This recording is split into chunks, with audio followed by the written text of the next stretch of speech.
Certa vez, faz muitos anos, quase 40, este velho criminalista, muitos anos mais moço, é claro, foi convidado a escrever num jornal chamado Aqui São Paulo, de Samuel Weiner. Foi um artigo só. Weiner era um excelente editor, mas não pôde levar adiante a publicação. O velho advogado, hoje velho advogado, escreveu um artigo só.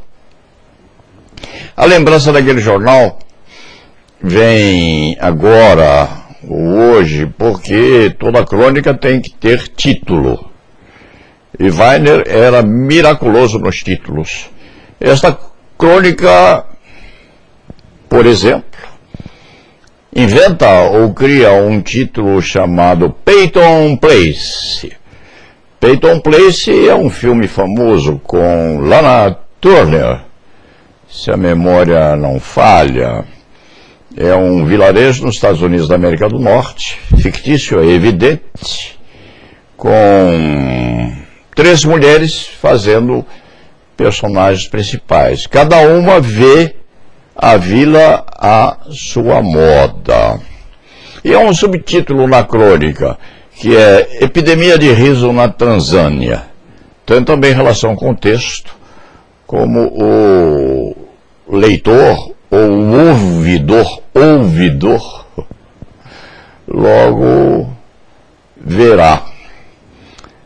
Uma epidemia de riso na Tanzânia é o retrato de um povo, também naquele pequeno país, que de repente é assolado por uma gargalhada comunitária e constante.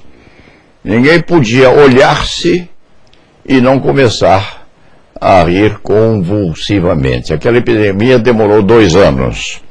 E se foi como veio. Brasília é uma espécie de Peyton Place, no bom sentido. É uma cidade pequena, porque a vida social lá é ínfima. Os espaços são muito grandes, as pessoas moram, se quando enricadas, em mansões muito bem postas, e se não ricas, residem na periferia. Então, ficam todos nas suas casas ou nos poucos hotéis existentes, ou numa marina que há lá com seus barcos, seus veleiros. Às vezes se vê um ou outro ponteando no meio das águas. Em Peyton Place há um restaurante, Brasília também o tem.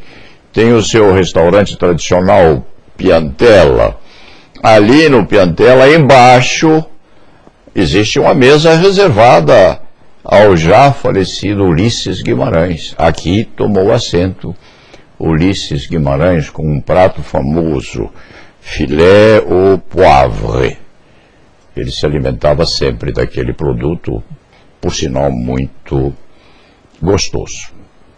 Lá no Piantella se reúne a nobreza brasiliense ou brasiliana, às vezes deputados diferenciados, ministros, senadores, advogados famosos, obrigados a morar em Brasília, porque, afinal de contas, ninguém é de ferro e esses empreendimentos criminais que Brasília tem exigem presença constante dos criminalistas diferenciados. E lá as coisas são discutidas, as fofocas são comentadas.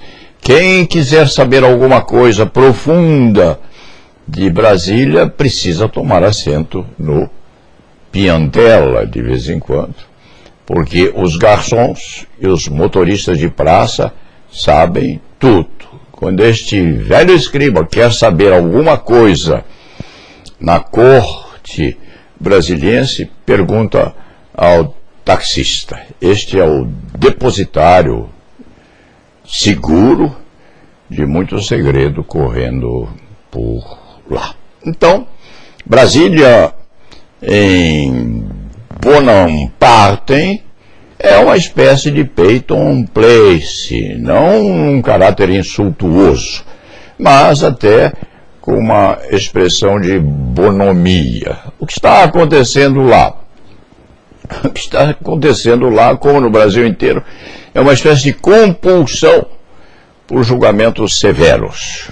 Todos resolveram, decidiram que a severidade precisa imperar. 70% das ações penais resultam em condenação. É o inverso. Antes, 30% resultavam em encarceramento e a maior parte era levada à exculpação.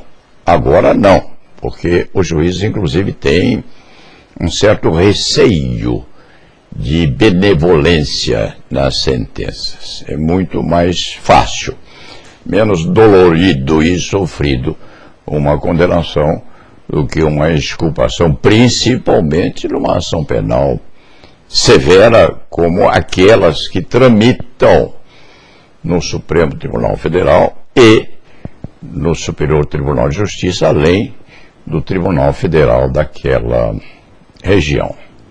Brasília é assim, mas não é só a nossa capital federal que se põe nessa natureza ou nesse estilo, porque em Buenos Aires também há uma casa de pasto famosa, em Washington há restaurantes diferenciados, em Nova York, lá perto da mansão ou do edifício ou da Torre Trump, existe na Quinta Avenida, por exemplo, um bar, um restaurante que pertence a Robert De Niro. Se não pertence hoje, já pertenceu. E Woody Allen toca lá, se também a recordação não falha, às quintas-feiras. Dizem que ele toca ou flauta ou pistão. Bem ou mal não se sabe, mas que ele toca, toca. E se não toca, tocava. E tudo o que acontece em Nova York repercute no restaurante que foi de Robert De Niro, se ainda não for, ou naquele onde Woody Allen exerce o seu pistonismo. Em Brasília, de Oscar Niemeyer, as coisas se passam também desta forma. E o receio que se tem não é o receio dos ministros ou dos eminentes magistrados que pululam na capital federal. Não. O medo que se tem é de que o povo, em volta ou à volta, os milhões e milhões de brasileiros, estejam tão habituados a pedir censura e severidade nas condenações que estejam assemelhados ao gargalhar que se verificava lá em Tanzânia. O povo se olha e começa a pedir severidade nas prisões. O pessoal de Tanzânia se olhava e começava a gargalhar. E, curiosamente, a severidade ao pedido de censura é tão grande que o eminente procurador da República, segundo consta, teria pedido no púlpito, durante uma prédica ou manifestação assemelhada, que a Lava Jato fosse avalizada com a assinatura dos fiéis.